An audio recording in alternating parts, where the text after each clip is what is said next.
4 ቀን እኮ ሳይቀጣጠሩ ነው የሚገናኙት። በጉጉት ስጠብቅ መጣ። ምን ነው ፈልገኝ ነበር? አትቆጣ ብሮ። ምንድነው ስትፈልግ የመጀመሪያ ነው? እኔ ዝርዝር ነኝ ስፈልግ የመጀመሪያ የሚሆነው እንደዛ ነገር ሁኔታ በመፈለግ ፍሬሽ እንደሆነ ያስታውቃል። ኧረ በእናትህ አታውቀኝም ማለት ነው። ይኸውልህ ኢትዮጵያ ውስጥ እኔና ጠቅላይ ሚኒስቴሩ ብቻ ነው የምንፈልገው። እሺ ይህን እንኳን ለማወቅ በጀት ተመድቦ ጥናትና ምርምር ያስፈልጋል። እንደለመዳችሁት የተመደበውን በጀት ለመብላት ካልሆነ በስተቀር የኛ መፈለግ ጥናት የማያስፈልገው ግልጽና ግልብ ነገር ባክታ ያስፈልጋል ብሎ አንዱ የካድሬ ደጋፊ አሳስቶ እንዴ? ኧረ የኛ መፈለግ በካድሬ ጭብጨባ ሳይሆን በተጨባጭ መረጃ የተረጋገጠ ነው። እሺ በቃ ህዝቡ አንተን ያውቃል እንጂ አንተ ህዝቡን አታውቀውም ማለት እኮ። እኔ ባላውቀውም ህዝቡ ጠንቅቆ ስለሚያውቀኝ እኮ ነው የሚፈልገኝ። ያሉሽን በሰማሽ ገበያ ባልወጣሽ አሉ ማለትማ የሰፈሩ ሰው ስላንተ ምን እንደሚያወራ ብሰማ ኖሮ ጨበጥ ካልኩ መረጃ መዋረጃ እንደሆነ ይገባል። የሰፈሩ ሰው ስለኔ ምን አለ ብዬ ወርጄ ተዋርጄ ወሬ የምሰማው እኔ የድራችሁ ዳኛ ወይ የቁባችሁ ሰብሳቢ ወይ ደግሞ የሰፈራችሁ ሚሊሻ አይደለም እኮ። የሰፈራችን ሚሊሻ ብትሆን አግኝተ ነው ካንተ የበለጠ እነሱ ይፈልጋሉ። እኮ ነው ችግራችሁ።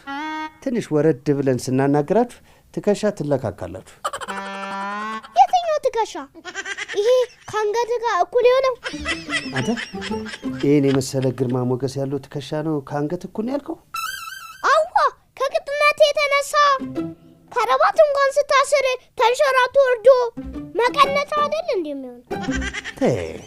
ይሄ ለነገሩ ማጣጣል፣ መተቸት፣ አቃቂር ማውጣት የምቀኛና የተራ አክቲቪስት መተዳደሪያ ስራ ነው።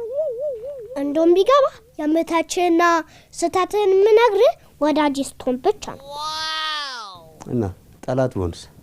ጠላቴ ብትሆንማ አንድ አባባላል። ምን የሚሉት? ጠላቴን አድርገው ከፍ ከፍ በደንብ ከፍ ከፍ ሲወድቅ እንዳይተርፍ።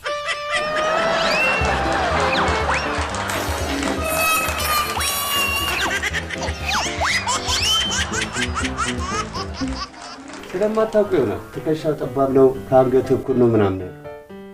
ታዲያ ያላወቅኩትን ብታሳውቀኝ ምን ይላል? እኮ ላሳውቅህ እኮ ነው። ይኸውልህ የኔ ትከሻ መንግስት በየቦታው ካጠረው መሬት ይሰፋል። እሺ አይሻልህም? አዲስ ከሚገነባው ከሸገር ሲቲ ይሰፋል። አንተ ደግሞ በድንበር ማካለሉ ከተለያየን በኋላ ምን የሰው ክልል አስገብቶ ያስቀላውጣል? ምንም የሰው ክልል ምናምን ብላ አታርቀው። አልተለያየንም፣ አንድ ነን። ተው እንጂ አልተለያየንም እንዴ? ስማ